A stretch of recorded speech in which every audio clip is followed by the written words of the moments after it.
ก็หลายปีแล้วเนาะบ่ได้กลับบ้านเงินก็เฮงบ่เฮงเก่าเนาะ ถึงเฮือนสิเก่าปานใด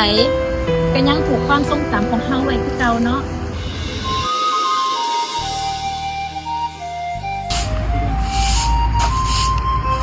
พอคำเอ้ย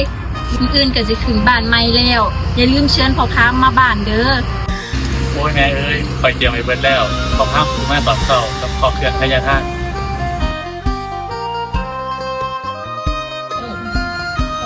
ไม่บุญหลาย เออ โอ้ยวันดีจะไม่บุญหลายเห็นอย่างอยู่เนาะ มาเนาะมานั่งกินสักก่อนมื้ออื่นสิขึ้นบ้านใหม่ลำดวนกับคำผาอย่าลืมมาเด้อ พอดีเลย เดี๋ยวมืออื่นอันเสียวันผลไม้มั่นมาฝากเด้อ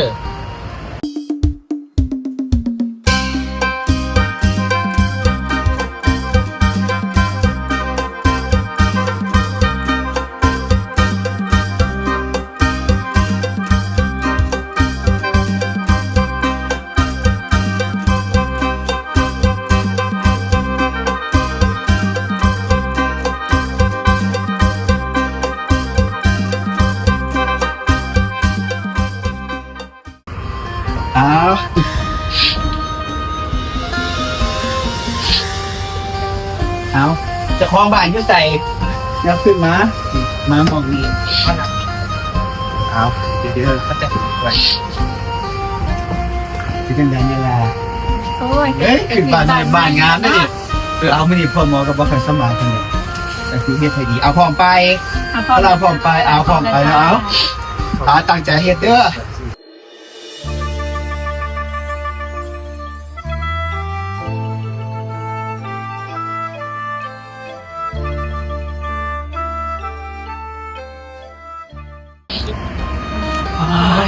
เอาวันนี้พิธีกันแล้ว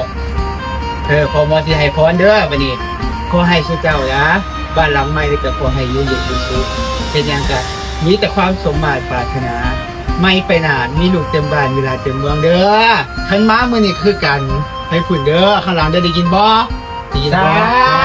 ถูกขอมีแต่ความสุขความเจริญเอาขึ้นบ้านใหม่มื้อนี้ก็มื้อสิริมงคลก็มีแต่คำพรให้นี่ล่ะบ้านเฮาอยู่ซำนี้กินซำนี้ ขอบคุณทุกคนที่มาซอยงานเด้อมีหน้าที่ได้มาเฮ็ดบุญนำกันอีก บ้านนี้ขอให้เฮงๆเด้อขอให้ทุกคนมีแต่ความสุขความเจริญ